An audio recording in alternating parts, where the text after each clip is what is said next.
মধ্যপ্রাচ্যের রণক্ষেত্রে এবার চরম ক্ষিপ্ত রূপ ধারণ করেছে ইরান। দীর্ঘদিনের হুঁশিয়ারিকে বাস্তবে রূপ দিয়ে বুধবার ভোরে কুয়েত আন্তর্জাতিক বিমানবন্দরে দফায় দফায় শক্তিশালী ড্রোন হামলা চালিয়েছে তেহরান। ইরানের এই বিধ্বংসী হামলায় বিমানবন্দরের জ্বালানি ডিপোতে ভয়াবহ অগ্নিকাণ্ডের সৃষ্টি হয়েছে, যা পুরো মধ্যপ্রাচ্যের ভূ রাজনীতিতে নতুন করে কাঁপন ধরিয়ে দিয়েছে। একই দিনে বাহরাইনেও ভয়াবহ হামলা চালিয়েছে ইরান। মূলত এই যুদ্ধে মুসলিম দেশগুলোর দিক থেকে কোনো কার্যকর সহযোগিতা না পেয়ে ইরান এখন একাই লড়াইয়ের ময়দানে নেমেছে। অনেক মুসলিম রাষ্ট্র ভ্রাতৃত্বের হাত না বাড়িয়ে উল্টো ট্রাম্প ও ইসরায়েলি প্রশাসনের পক্ষ নেওয়ায় তেহরান আরো ক্ষুব্ধ হয়ে উঠেছে। শত্রু পক্ষকে সুবিধা করে দেওয়া এই দেশগুলোর বিশ্বাসঘাতকতা আর ওয়াশিংটনের কপট যুদ্ধবিরতির প্রস্তাব সবকিছুকে বৃদ্ধাঙ্গুলি দেখিয়ে ইরান এখন নিজের শক্তিতেই একের পর এক বিধ্বংসী আঘাত হেনে চলেছে।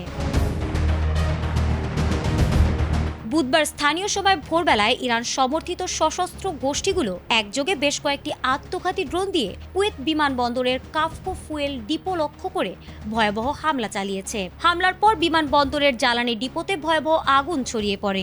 হামলার পরপরই বিকট শব্দে একের পর এক বিস্ফোরণ ঘটে এবং মুহূর্তের মধ্যে আগুনের লেলিহান শিখা কয়েকশো ফুট উঁচুতে উঠে যায়। কালো ধোঁয়ায় ঢেকে যায় কুয়েতের আকাশ, যা মাইলের পর মাইল দূর থেকেও দৃশ্যমান ছিল।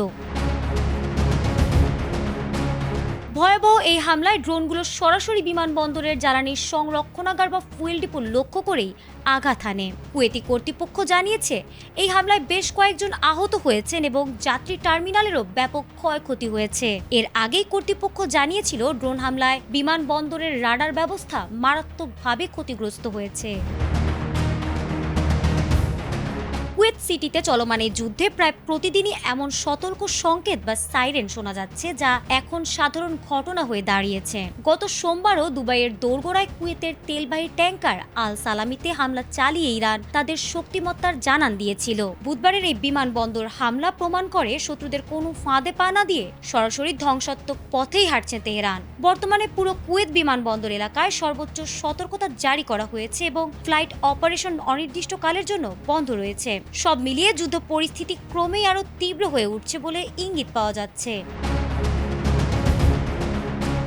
ইসরায়েল ও যুক্তরাষ্ট্রের সঙ্গে চলমান উত্তেজনার জেরে ইরান এখন সরাসরি আক্রমণাত্মক পথই বেছে নিয়েছে। কুয়েতের মতো কৌশলগত অবস্থানে হামলা চালিয়ে ইরান বিশ্ববাসীকে যেন এই বার্তাই দিতে চাইছে তারা এখন আর কেবল রক্ষণাত্মক নয়, বরং প্রয়োজনে যে কোনো সীমা অতিক্রম করতে প্রস্তুত। কুয়েত সরকার এই হামলাকে তাদের সার্বভৌমত্বের ওপর চরম আঘাত হিসেবে বর্ণনা করে এর কঠোর নিন্দা জানিয়েছে। ফারহানা হক, এটিএন বাংলা।